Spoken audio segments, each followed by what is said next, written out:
지금 우리가 하고 있는 건 8장이고요. 8장은 그리스도 중보자에 관하여입니다. 그 지난 시간에도 말씀드렸지만 그리스도는 직임적 명칭이죠. 아버지와 아들이 창세전에 언약을 맺으셨는데 이 언약에는 아들 하나님 안에 택자들이 포함되어 있습니다. 언약의 당사자로. 그래서 이 언약을 우리가 은혜 언약이라고 한다 라고 말씀드렸고요. 은혜 언약의 내용이 뭐냐면 중보자입니다. 그러니까 중보자를 주시겠다는 거죠. 그리고 중보자로 아들을 선택하시고, 그죠? 그 다음에 미리 정하셨다, 그죠? 그래서 그걸 갖다 택정했다는 거죠. 왜 아들을 갖다가 중보자로 선택하시고 정하셨냐? 택자들 때문이라고 제가 말씀드렸죠. 그래서 아들이 인성을 취하셨어. 아들은 이위격의 완전한 하나님이십니다. 신성에 있어서 아버지와 전혀 차이가 없으신 한 본체이시고 영광과 능력에서 동등하신 참 하나님이신 아들이 이제 영으로 계시다가 그 신성이 인성을 취하시는 거죠. 제가 말씀드렸죠. 이 취한다는 말이 굉장히 중요하다고 말씀드렸죠. 그러니까 뭔가로 바뀌는 게 아닙니다. 바뀌는 게 아니고. 네. 인성을 가지고 오시는 겁니다. 그러고는 인성 뒤에 신성을 감추시고 한 인격 안에서 인성과 신성을 둘 다 가지신 서로 다른 두 본성을 가지시고 이제 그리스도로 사역을 하시는 겁니다. 그리스도라는 것은 성령께서 기름 부은 자. 그래서 기름 부은 자는 우리가 그 구약에서 선지자, 제사장, 왕, 제사장, 왕으로서의 삼주. 삼중직을 의미하는데 그 삼중직을 그리스도께서 아들 하나님이 성육신 하셔서 인성을 취하셔서 오셔서 성령께서 기름을 부으셔가지고 선지자, 제사장, 왕으로 삼중직을 수행할 수 있는 존재로 이제 선포하신 거죠. 선지자는 하나님의 말씀을 전달하는 사람이죠. 아버지께서 나에게 주신 말만 나는 한다 이런 표현이 있죠. 그래서 선지자로서의 역할을 합니다. 그런데 그 말이 우리에게 전달되어질 때 택자들은 그 말에 대해서 성령의 감동으로 이해도 되고 설득도 되고, 선택을 받지 못한 자들 같은 경우는 여전히 그 말씀을 이해하지 못하고 주를 따르지 못하는, 진리를 알지 못하는 그런 상황에 놓이게 된다. 그래서 이 삼중직은 모든 사람에 대한, 그 제사장 같은 경우도 마찬가지죠. 제사장은 안수해서 제사를 지내는 거죠. 제물, 희생 제물을 잡아서. 근데 우리의 대제사장 되신 예수 그리스도는 본인이 대제사장이면서 본인이 희생 제물이신 겁니다. 그런데 그 희생 제사를 자기의 백성들을 위해서 지내신 겁니다. 모든 사람을 위해서 지내는 게 아닙니다. 왜냐하면 은혜 언약의 중보자로서 이위격의 하나님이 인성을 취하셔서 한 인격 안에서 두 본성을 가지신, 그래서 사람으로 참 하나님과 참 사람으로 오셔서 성령께서 기름 부어 주심으로 그리스도의 사역을 하시는 겁니다. 그러니까 은혜 언약에서 중보자가 나오는 거고 그걸로 인해서 이렇게 연결이 되어서 삼중직을 하는 거예요. 근데 은혜 언약은 아버지와 아들이 창세전에 맺으셨는데 누구를 위해서 맺으셨다고요? 택자들을 위해서 맺으신 겁니다. 그래서 선지자, 제사장, 왕, 이 제사장의 사역도 자기를 희생제물로 드리시는, 그래서 하나님 아버지의 공의를 만족하시고 우리를 구속하신 그 사역도 자기 백성을 위해서 하는 겁니다. 모든 사람을 위해서 하는 게 아닙니다. 그리스도의 보혈의 가치는 모든 사람의 죄를 덮고도 남음이 있다. 그렇지만 그 보혈의 피의 적용은 자기 백성들에게만 적용이 된다는 겁니다. 그래서 그건 제하족제에 해당되는 겁니다. 제하족제. 그 다음에 이제 왕으로 오셔가지고 자기 백성들을 보호하고 보존하시고 적들을 물리쳐 주시죠. 그래서 적들에게는 두려운 존재가 되겠죠. 우리를 보호하시는 능력의 왕이 오셨으니까 우리는 이 왕 안에서 엄청나게 안정과 평안을 누릴 수 있겠죠. 그래서 요 삼중직을 수행하신다. 그 다음에 뭐 교회의 머리라든지 구원자라든지, 그래서 교회의 머리와 구원자가 되시는 겁니다. 세상의 구원자가 되시는 게 아닙니다. 그래서 은혜 언약이 행위 언약보다 앞서서 맺어졌다는 것은 첫 번째, 모든 사람이 타락할 것을 아버지는 알고 있었다는 거죠. 전지하심으로. 그 다음에 두 번째, 그 알고 있었음에도 불구하고, 그러니까 아들 하나님에게 주신 자들이 있다는 거죠. 그러니까 아들 하나님의 자기 백성이 있다는 거죠. 그러니까 아들 하나님의 자기 백성이라는 얘기는 예수 그리스도가 그 백성의 왕이라는 거죠. 그래서 아버지 하나님과 사람 사이에 중보자로 세우셨습니다. 그 중보자로 세우신 이유는 택자들을 혈육 있게 부르시고 그 다음에 칭의하시고 성화하시고 영화되게 하기 위해서 그렇게 하신 겁니다.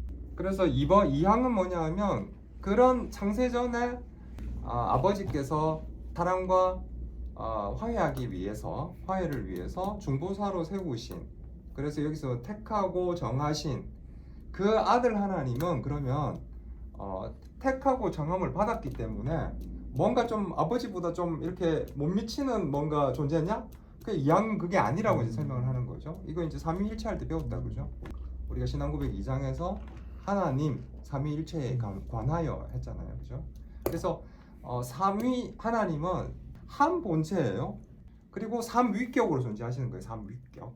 그런데 그 중보자로 세워지신 그리스도는 이위격의 하나님이십니다. 그래서 이위격의 하나님께서 때가 차셨음에 인성을 취하셨는데, 인성을 취하셨다는 건 인간과 똑같다는 겁니다. 그러니까 제가 지난 시간에 얘기했지만 죄를 빼면, 그러니까 죄를 뺐다는 얘기는 죄 짓기 전에 아담의 인성을 그대로 취하셨다고 보시면 됩니다.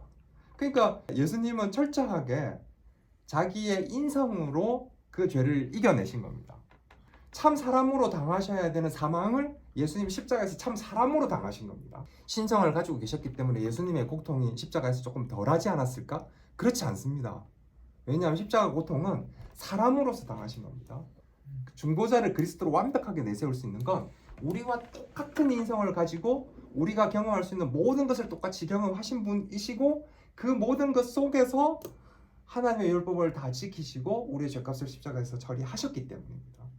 신성과 인성의 이런 연합의 부분에 있어서 부정적인 서술을 할 수밖에 없는 것은 우리가 이걸 우리 이성으로 완벽하게 이해를 못하기 때문에 신성과 인성의 연합과 신격과 인격의 결합은 이런 것이다 라고 설명하지 않고 그거는 잘못된 설명이야 라고 설명하는 방법을 채택할 수밖에 없는 것은 이거 우리 지성으로는 이해가 안 되는 겁니다. 100%인데 또 100% 다른 게 있어. 이런 게 어디 있어요? 말도 안 되는 거지. 그죠? 아들 하나님의 신성이 인성을 취하시고 난 뒤에, 테이크 하시고 난 뒤에요, 이 인성은 한순간도 놓치지 않으십니다. 십자가에서 죽고 그러니까 장사되어서 무덤에 들어가셨을 때도 인성은 놓치지 않으셨습니다. 그러니까 아들 하나님은 인성을 취하시고 난 이후에 한순간도 이게 단절되지 않습니다.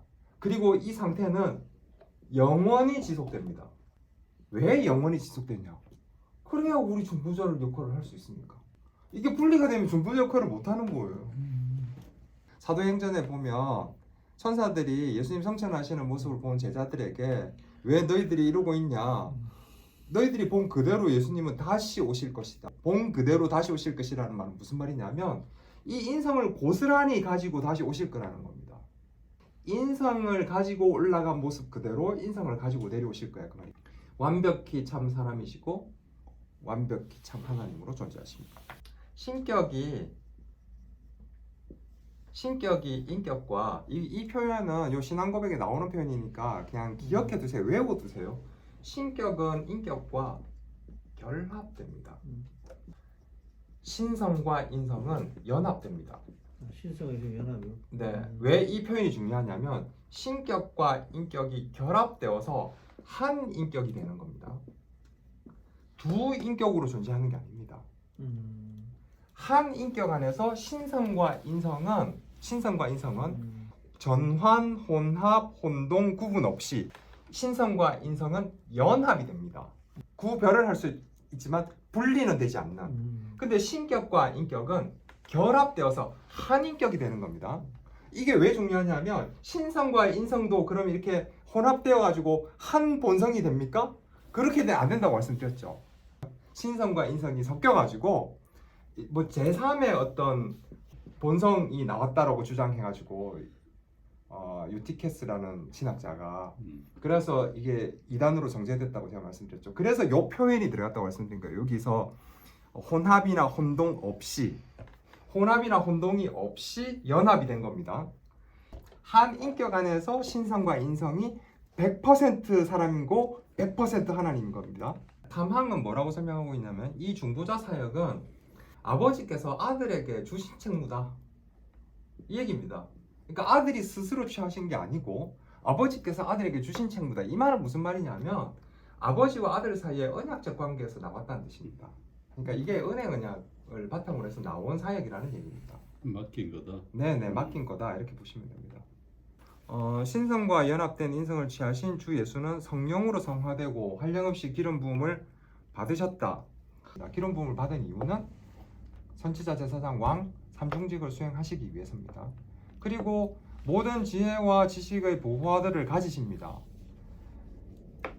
모든 지혜와 지식의 보화들을 가지시는 것도 그렇고요. 그 다음에 거룩하고 악이 없고 더러움이 없고 은혜와 진리로 충만한 것도 그렇고요. 이렇게 되는 것은 중보자와 보증인의 직분을 수행하시기 위함입니다. 중보자와 보증인의 직분을 수행하기 위해서는 이렇게 되어야 되기 때문입니다. 자, 우리는 그리스도 중보자에 관하여 라는 8장을 살펴보고 있습니다. 자, 그런데 3항에 갑자기 우리가 듣도 보도 못한 새로운 개념이 하나 나왔습니다. 뭐죠? 보증인의 개념이 나왔습니다. 자, 중보자가 있고요. 그럼 중보자 하나만으로는 설명이 안 되나? 왜 보증인이라고 이렇게 콕 집어서 설명을 또 했지? 또한 이유가 있습니다. 그리고 이게 지금 현재의 대한민국 신학계 그리고 전 세계 신학계에 상당히 논의가 활발하게 이루어지고 있는 영역이기도 합니다. 뭐냐? 이겁니다. 예수님의 십자가 죽으심 그 보혈의 피는 다 되지. 더 뭐가 필요해? 십자가에서 돌아가시기까지 순종하신 거 그거면 다지. 거기에 뭐 또 필요해? 이게 굉장히 맞는 말인데요. 요렇게만 얘기하면 이제 뭔가 하나 빠진 게 되는 겁니다. 뭔가 하나 빠진 거. 그게 뭐냐면 이겁니다. 율법의 의를 완성하신 것. 율법의 의를 완성하신 게 빠져버리는 겁니다. 이게 왜 중요하냐면 아담이 첫 아담이에요. 첫 아담이 범죄했어요. 자, 행위 언약이 어떻게 맺어졌죠? 행위 언약이 행위 언약은 생명을 약속으로 하는 언약입니다. 그래서 생명 언약이라고도 하죠. 자, 행위 언약은 어떤 측면에서 본 거냐면 이겁니다. 선악수 나무 열매를 먹어? 그건 죄야. 근데 그렇게 되면은 니네는 죽는 거야. 그죠? 자, 그 다음에 이거는 뭐냐면 생명의학적 관점은 뭐냐면 이게 같은 거예요. 결국은 선악수 나무 열매를 안 먹어? 그럼 니네는 살 수 있어. 자, 그런데 선악수 나무 열매를 먹어버렸어요. 그래서 사망 형벌이 들었다, 그죠? 그러면은 선악수 나무 열매를 먹지 않는, 즉 하나님과의 약속, 율법을 지키는 행위가 필요하죠. 지키는 행위를 해야지 생명을 받을 거 아니에요. 생명을 우리가 받을 수 있는 거잖아요. 자, 그러면 예수님이 둘째 아담으로 오셨어요. 둘째 아담으로 와서 십자가만 졌어요. 십자가에서 우리를 대신해서 죽기만 하셨어요. 그러면은 뭐만 해결된 거죠? 요것만. 그럼 이건 어떻게 해? 마리아의 태 속에 들어가셔서 태어난 지 8일 만에 할례를 받으시고부터 율법을 지키기 시작하신 거예요. 왜? 율법을 지켜야지 우리에게 생명을 주실 수 있기 때문에. 율법의 의를 우리에게 전가시켜 주셔야만 우리가 생명을 얻을 수 있기 때문에. 생명을 얻어야지 우리가 영생을 얻어야지 천국 백성이 되는 거잖아요. 그래서 의를 가지고서 하나님 나라에는 의인만 들어가는 거예요. 하나님 나라에는 의인이 아닌 자들은 못 들어가요. 그러면 우리가 십자가에서 예수 그리스도께서 우리의 사망 형벌을 제거해 주셨어요. 그럼 우리는 하나님 나라에 들어갈 수 있어요? 못 들어갑니다. 못 들어갑니다. 왜? 우리는 의가 없기 때문에. 의가 없습니다.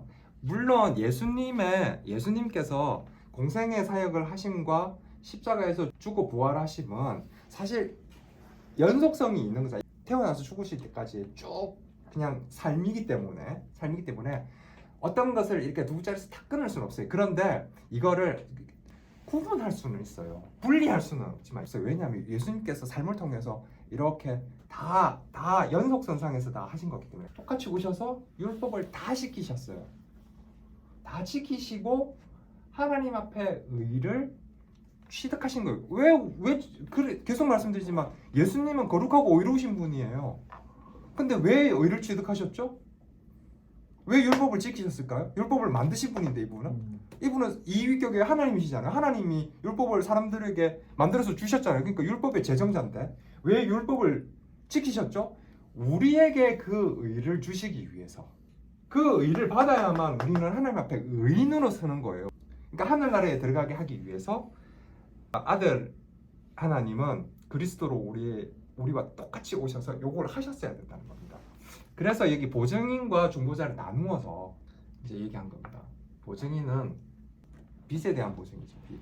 우리가 빚을 졌잖아요. 하나님 앞에. 그 빚을 예수님께서 대신 갚으시는 겁니다. 대신 갚으시고 우리를 위해서 그 빚값을 갖다가 대신 치르시고 자기 자녀들을 사오시는 거예요. 다시. 예. 그러니까 채무를 해결하시는 거죠. 대차 대조표에 너 여기 사망을 빚졌네? 그러면은 예수님께서 이쪽 대변 쪽에다가 이제 사망을 넣어주시는 거예요. 그래서 우리는 제로가 되는 거죠.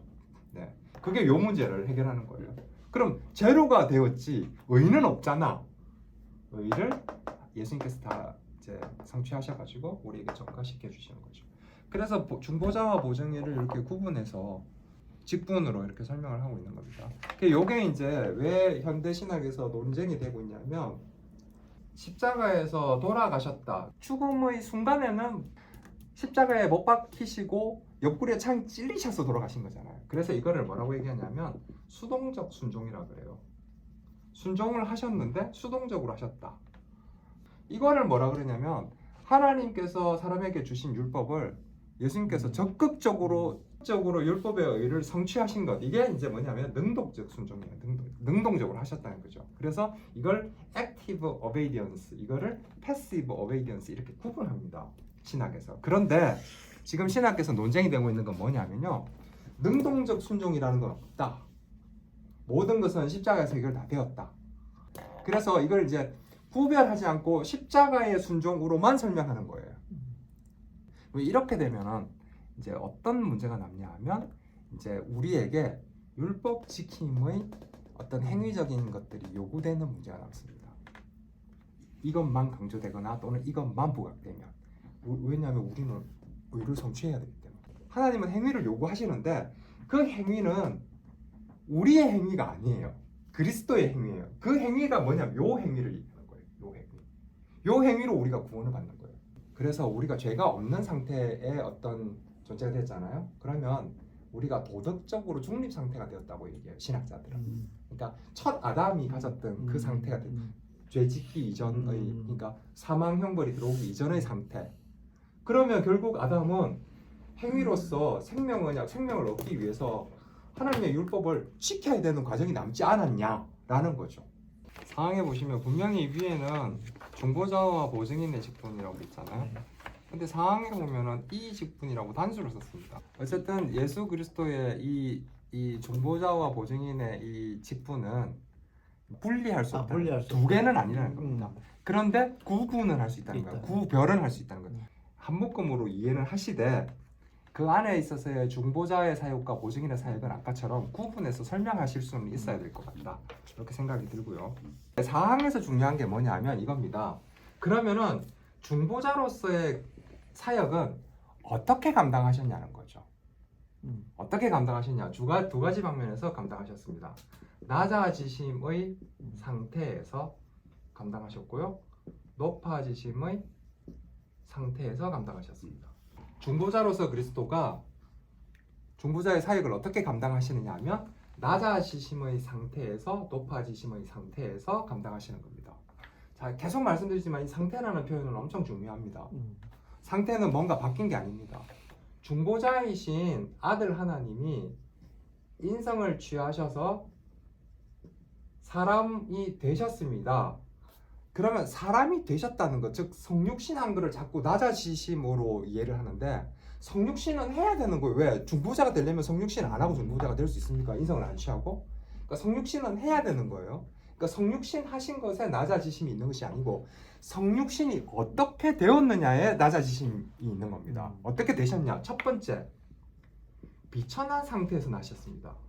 예수 그리스도는 창조주고 구원자시고 만왕의 왕이십니다. 그런데 인간의 몸을 입고 오셨는데 왕으로 오시지 않고 천하 목수의 아들로 오셨네. 목수는요, 2000년 전 목수로 얘기해야 돼요. 2000년 전 목수는 그 당시 유대 사회의 최하층입니다. 최하층일 뿐만 아니라 인구조사 호적 등록을 하러 왔는데 돈이 없어서 방도 못 구했어요. 그 정도로 가난했습니다. 그래서 말구 위에서 나신 겁니다. 그렇게 비천한 상태에서 나셨다는 겁니다. 이게 첫 번째고요. 두 번째는 율법 아래에 나셨다는 겁니다.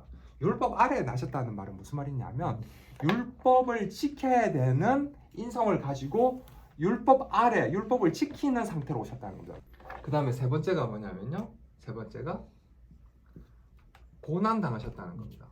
사람과 똑같이 조롱 당하시고 고뇌하시고 그 다음에 고통 당하시고 사람과 똑같이 고난 당하셨다고. 왜?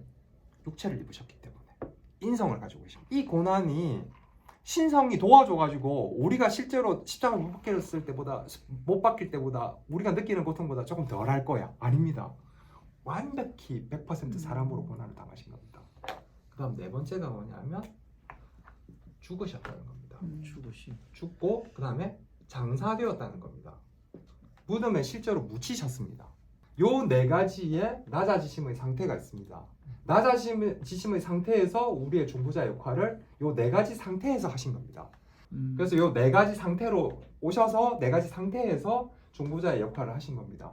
비천한 상태. 그러니까 이보다 더 비천한 상태로 왜 이렇게 오셨어야 되냐? 우리 인간이 처할 수 있는 가장 비천한 사람들의 죄조차도 다 감당하시기 위해서입니다. 율법 아래 오셨습니다. 율법 아래 율법의 제정자가 왜 율법 아래 오셨냐? 율법을 지켜야 하니까. 왜? 우리를 위해서. 우리 율법 지켜가지고 그 의를 성취하셔서 우리의 것으로 주셔야 되니까. 그 다음 고난을 당하셨습니다. 예수님이 당하신 그 고난이 우리가 이 생을 살면서 당하는 그 어떤 고난보다도 모자라냐, 부족하냐? 아니죠. 네, 그건 다 동의하실 겁니다. 그 다음에 죽고 장사되셨습니다. 이분은 신이신데 우리와 똑같이 죽고 장사되시는 겁니다. 그런 낮아지심의 상태에서 중보자 역할을 하신 겁니다. 자, 그 다음에요. 높아지심의 상태가 있습니다. 죽고 장사되셨는데 3일 만에 부활하셨습니다. 부활하신 건 낮아지시는 상태가 아닌데 이거 높아지시는 상태입니다. 부활은 사람도 부활한 사람이 있습니다. 역사 속에. 그런데 예수님의 부활과 그 다음에 그들의 부활의 차이점은 뭐냐면 그들은 부활 당한 거고요. 예수님은 부활하신 겁니다. 스스로의 힘으로 높아지셨습니다. 그 다음에 두 번째, 승천하십니다. 하늘에 오른 것도 역사상 하늘에 오른 사람들이 있죠. 에녹도 하늘을 올랐고 엘리야도 하늘을 올랐습니다. 그런데 그들은 들림을 받은 거고요. 예수님은 자기가 올라가신 겁니다. 그 다음 세 번째, 그 높아지심의 상태에서 그러면 중보자의 역할을 뭐 어떻게 하는 거냐? 선지자, 제사장, 왕의 역할을 우리를 위해서 하나님과 우리 사이에 화해시키기 위해서 하신다고 했는데 이거 왜 높아지는 상태는 왜 필요하지? 왜냐하면 높아지셔서 부활하셔야만 우리의 구원을 완성하실 수 있고요. 승천하셔야만 되고요. 그 다음에 세 번째가 뭐냐면 하나님 우편에 앉아 계십니다. 하나님 우편에 앉아 계시면서 뭐 하시죠? 중보기도 하십니다. 그래서 이때도 역시 제사장의 역할을 하시는 거죠. 대제사장의 역할을 하시는 거죠. 중보기도 하십니다. 유일한 중보자로서 하나님 우편에서 우리를 위해서 중보기도 하십니다. 그래서 중보기도는 예수님만 하실 수 있는 겁니다. 네 번째 뭐냐? 다시 오시는 겁니다. 왜 다시 오시죠? 심판하러. 그래서 왕으로 오시는 겁니다. 심판의 권한을 아버지께서 아들에게 주셨습니다. 그래서 우리가 보통 아버지한테서 심판을 받는다고 알고 있는데 심판은 그리스도께서 오셔서 하시는 겁니다. 왜? 심판의 권한을 아버지께서 아들에게 위임하셨습니다. 이거는 성경에 나오는 겁니다.